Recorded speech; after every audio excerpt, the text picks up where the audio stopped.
Hi ඔන්න අද නම් තියෙන්නේ චොක්ලට් කේක් දවසක්. මේ කේක්ස් දෙකම ටිකක් සමානයි. හේතුව තමයි මේ ඕඩර්ස් දෙකම ලැබුණේ පිට රටින්. එක කේක් එකක් ජෝර්ඩාන් වලින් අනිත් කේක් එක ඩුබායි වලින්. ඉතින් මේ කස්ටමර්ස්ලා දෙන්නම සිලෙක්ට් කළේ මෙන්න මේ රසම රස චොක්ලට් කේක් දෙකක්. මේ රෙඩි කරන්න ඉතින් ජෝර්ඩාන් වලින් ලැබුණු ඕඩර් එක. ඒ ඕඩර් එක දීපු ගර්ල් මට මතක විදිහට යාගේ බොයිෆ්‍රෙන්ඩ් වෙනුවෙන් තමයි මේ කේක් එක ඕඩර් කළේ අපෙන්. ඒ වගේම මේ ඕඩර් එක හරිම හදිස්සියේ ඉක්මනින් ලැබුණු ඕඩර් එකක්. හෙට ඕන කියලා කස්ටමර් අද රෑ 8:08 වගේ තමයි කතා කරලා අපිට ඕඩර් එක ප්ලේස් කළේ. ඉතින් මට හදලා දෙන්න පුළුවන්කම තියෙන නිසා ඕඩර් එක බාර අරගෙන මේ විදිහට කේක් එක රෙඩි කරගෙන අපි අරගෙන ගියේ වැලිවේරිය හේනේගමට. ඒ වගේම මේ කේක් එක රෙඩි කරන්න අපිට බොහොම පුංචි කාලයක් තිබුණ නිසා කස්ටමර්ම කිව්වා ලොකු ඩිසයින් ඕනේ නැහැ සිම්පල් විදිහට ලස්සනට වැඩේ කරලා දෙන්න කියලා. ඉතින් ඔන්න ඔය විදිහට තමයි ඒ ඕඩර් එක අපි රෙඩි කළේ. කස්ටමර්ත් ගොඩාක් සතුටු වුණා. ඒ වගේම ඒ කස්ටමර් අපේ සර්විස් එක ගැනත් ගොඩාක් සතුටු වුණා. මේ වීඩියෝ එක අප්ලෝඩ් කරනකොට ඒ කස්ටමර්ගේ තුන්වෙනි ඕඩර් එකත් අපි රෙඩි කරලා තියෙන්නේ.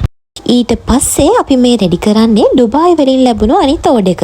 මේ ඕඩර් එක මට ලැබුණේ මගේ 1 වසරේ ඉඳලා 5 වසර වෙනකන් ඉස්කෝලේ හිටපු හොඳම යාළුවෙක්. ඉතින් එයා මේ වෙනකොට ඩුබායි වල තමයි වර්ක් කරන්නේ. එයාගේ ආදරණීය මල්ලි වෙනුවෙන් තමයි මේ චොක්ලට් පිරුණු රසම රස චොක්ලට් කේක් එක අපි ඩිලිවර් කළේ. මෙදා පාරේ මල්ලිගේ බර්ත්ඩේ එක වෙරලා තිබි ඉස්කෝලේ නිවාඩු දවසක. ගිය පාර මට මතකයි අපි ස්කූල් එකේ ඉන්න හැමෝටම කප් කේක්ස් ඕඩර් එකක් රෙඩි කරලා හැමෝටම කප් කේක්ස් දුන්නා. මේ පාරත් එයා ඩිසයිඩ් කරලා තිබ්බේ ඉස්කෝලේට කේක් යවන්න. ඒ වුණාට ඉතින් ඉස්කෝල් නිවාඩු කාලයක් හම්බුනේ හින්දා මේ පාර අපි මේ විදියට තමයි බර්ත්ඩේ කේක් එකක් රෙඩි කරලා ඊට අමතරව තව gift items වගේකුත් එයා මල්ලි වෙනුවෙන් රෙඩි කරලා තිබ්බා. ඒ ඔක්කොමත් එක්ක බෑබඩට ඩිලිවර් කළේ. කේක් එක හැදෙනකන් තවත් පුංචි දෙයක් කියන්න තියෙනවා. කලිනුත් කිව්වා වගේ මේ කේක් දෙකම කිලෝ 1 ගානේ එන කේක් දෙකක්.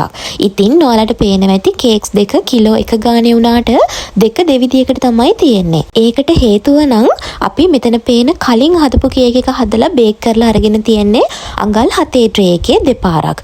ඒ වගේම ඔයාලා මේ දැන් දකින මේ චොක්ලට් කේක් එක බේක් කරලා අරගෙන තියෙන්නේ අඟල් 6 කේක් ට්‍රේ එකේ දෙපාරක්. ඉතින් අපිට ඕන කරන කේක් එකේ හයිට් එක කේක් එකේ ප්‍රමාණය අනුව අවශ්‍ය කරන ට්‍රේ හරියට පාවිච්චි කරනවා නම් අපේ ඕනම කේක් එකකට කියන්නේ පොඩි ප්‍රමාණයක උනත් කේක් එකකට හොඳ පෙනුමක් ගන්න පුළුවන්.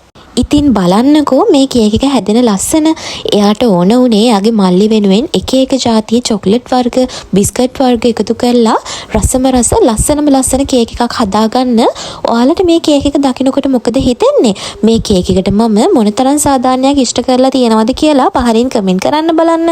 ඔන්න ඉතින් ඔය විදිහට තමයි මගේ කේක් දවසක් ඉවර වුණේ. මේක නිකන් කේක් දවසක් නෙමෙයි චොක්ලට් කේක් දවසක්. එහෙනම් ඉතින් මේ කේක්ස් ගැන ඔයාලට හිතෙන දේවල් පහලින් කමෙන්ට් කරන්න. වීඩියෝ එක හොඳයි නම් ලයික් කරන්න.